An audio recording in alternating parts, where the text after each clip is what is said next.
முதல்ல சேனலை சப்ஸ்கிரைப் பண்ணாதவங்க சப்ஸ்கிரைப் பண்ணிக்கங்க. அதோட ஒரு லைக்கை போட்டுக்குங்க. நம்ம இன்றைக்கி பார்க்க போகிற வீடியோ வந்து எலெக்ஷன் கமிஷன் ஆஃப் இந்தியா பற்றி பார்க்க போகிறோம். எலெக்ஷன் கமிஷன் ஆஃப் இந்தியா வந்து வேர்ல்ட்லேயே பிக்கெஸ்ட்டு எக்ஸசைஸ் இருக்குல்ல எலெக்ஷன், அதை வந்து நடைமுறைக்கு கொண்டு வர்றது இந்த எலெக்ஷன் கமிஷன் ஆஃப் இந்தியா தான். வேர்ல்ட்லேயே பிக்கெஸ்ட் டெமோக்ராட்டிக் கண்ட்ரி இந்த வேர்ல்டு வந்து இந்தியா தான். அதை வந்து நிலைநாட்டுறதுக்கு எலெக்ஷன் கமிஷன் ஆஃப் இந்தியா வந்து ரொம்பவே ஹெல்ப்ஃபுல்லாக இருக்குது. 26 ஜனவரி 1950 அப்போ தான் வந்து எலெக்ஷன் கமிஷன் வந்து எஸ்டாப்ளிஷ் பண்ணாங்க. முதல்ல இந்தியாவில் ஃபஸ்ட்டு சீஃப் எலெக்ஷன் கமிஷனர் யாருன்னு சொன்னால் அவர் பேர் சுகுமார் சென்னு. அதுக்கப்புறம் first woman chief election commissioner யாருன்னு சொன்னால் அவங்க பேர் ரமாதேவி. இப்போ இருக்கிற எலெக்ஷன் கமிஷனர், அதாவது சீஃப் எலெக்ஷன் கமிஷனர் பேர் கியானிஷ் குமார். அவர் வந்து 26th chief election commissioner of India. From 2011 onwards 26 January celebrated as national voters day. Election commission வந்து ஒரு கான்ஸ்டியூஷனல் பாடி.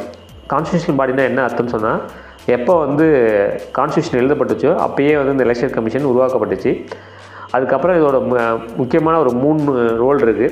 ஒன்று அட்வைசரி ரோலு, அப்புறம் இன்னொன்று குவாசி ஜுடிஷியல் ரோல் ஒன்று, இன்னொன்று அட்மினிஸ்ட்ரேட்டிவ் ரோலு.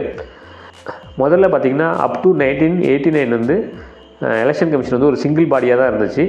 எலெக்ஷன் கமிஷனுக்கு தனியாக வந்து ஸ்டாஃப்ஸ்லாம் யாரும் கிடையாது. அது மற்ற கவர்மெண்ட் ஸ்டாஃப்லேருந்து வாங்கி தான் எலெக்ஷன் கமிஷனை நடத்துவாங்க.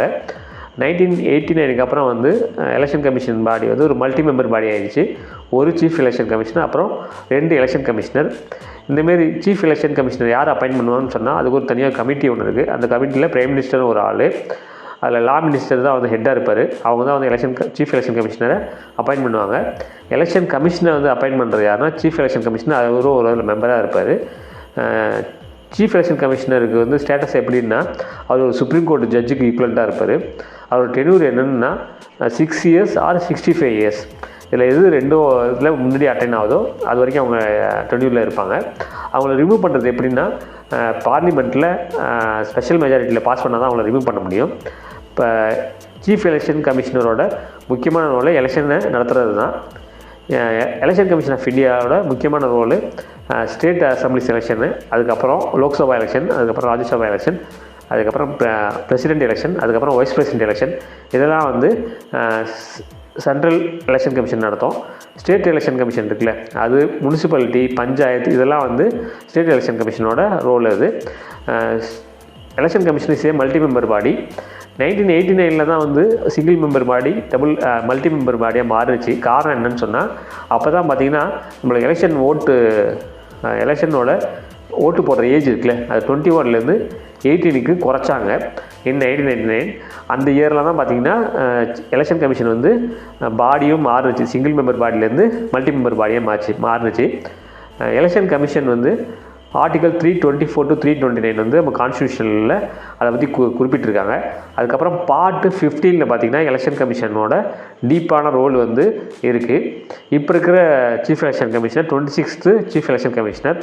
ஒரு சீஃப் எலெக்ஷன் கமிஷனரை ரிமூவ் பண்ணுறதுன்றது சுப்ரீம் கோர்ட்டுக்கு ஈக்குவலண்ட்டான சுப்ரீம் கோர்ட்டில் ஜட்ஜ் இருப்பார், அவரு ரிமூவ் பண்ணுறதும் ஒரு சீஃப் எலெக்ஷன் கமிஷனர் ரிமூவ் பண்ணுறதும் ரெண்டுமே ஒன்று தான். அதுக்கப்புறம் வந்து எலெக்ஷன் கமிஷனர் இருக்காங்களே, அவங்களை ரிவ்யூ பண்ணுறதுக்கு சீஃப் எலெக்ஷன் கமிஷனர் வந்து ரெக்கமெண்டேஷன் பண்ணுவார்.